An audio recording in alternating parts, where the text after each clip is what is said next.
தங்கமே, தைரியமாக எழுந்திரு. அருமையான விடியலாக விடிந்துள்ளது. என் சாய் இருக்கிறார். எனக்கு உதவி செய்ய என் அப்பா வந்து விட்டார் என்று தைரியமாக சொல்லு. மற்றவர்கள் இழிவாக பேசினால் என்ன? அது எல்லாம் நடக்கப் போகிறதா? மற்றவர்கள் உன்னை கேவலமாக பேசினால் என்ன? அவர்களுடைய குணம் வந்து உன்னிடத்தில் ஒட்டி கொள்ளப் போகிறதா? மனம் நொடிக்க வைத்துத்தான் அப்படி பேசுவார்கள். அது எல்லாம் உன் வாழ்க்கையில் கடுகளவு கூட நடக்காது. உன் சாய் சொல்வது மட்டும்தான் நடக்கும். உன் சாய் செய்வது மட்டும்தான் நடக்கும். நீ தைரியமாக சொல்லு, நான் என் சாயை முழுமையாக நம்புவேன் என்று.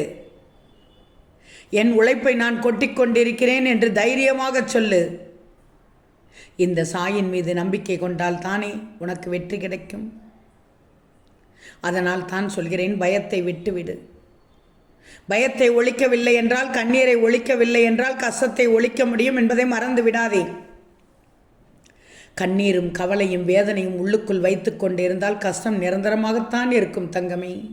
உன்னை விட்டு அது பிரியவே பிரியாது, உறவு போல் ஒட்டி கொள்ளும். ஆனால் கண்ணீரை எதிரியாக மாற்று, கஷ்டத்தை எதிரியாக மாற்று, துரோகத்தை எதிரியாக மாற்று. உன்னுடைய முயற்சியை அன்பாக மாற்று. உன் வேலையை செய். முன்னேற்றம் என்பது நான் தருகிறேன். பின் கேள் ஏன் செய்ய கொடுக்கவில்லை என்று. நீ கேள்வி கேட்கக்கூடிய அளவிற்கு நான் வைத்துக் கொள்ள மாட்டேன் தங்கமே. இந்த சாயின் வார்த்தையை கேட்டு முயற்சி செய்த போது அதற்கு நான் உனக்கானதை நான் கண்டிப்பாக செய்தே தானே தீருவேன். உதவி செய்ய என் கரங்கள் உன்னை தேடி உன் கண்முன்னே உன் பாதையில் நிற்கும் என்பதை மட்டும் மறந்து விடாது. நான் சொல்வது உனக்கு புரிந்ததா? உன் சாய் எப்படி உன்னிடம் வராமல் இருப்பேன்? உனக்கு உதவி செய்ய நான் இருக்கிறேன்.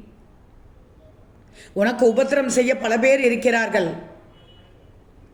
அவர்களை எல்லாம் நீ புரிந்து கொள்ளவே வேண்டாம். அவர்களை ஓரமாக ஒதுக்கி வை. நல்லவர்கள் யார், கெட்டவர்கள் யார் என்று தெரிந்து கொள். முதலில் எடுத்த காரியத்தை நடக்கச் செய்கிறேன். எடுத்த காரியம் நடக்கவில்லை என்று அழுகிறாய். அதேபோல் எது செய்தாலும் தடை ஏற்படுகிறது என்று அழுகிறாய். எந்த காரியத்திற்கு சென்றாலும் அந்த இடத்தில் எனக்கு வேலை கிடைக்கவில்லை என்று அழுகிறாய். அழாதே. எந்த விஷயமானாலும் என் சாய் நடத்தி காண்பிப்பார் என்று அழுத்தமாக மன நிறைவோடு சொல்லு. ஓம் சாய்ராம்.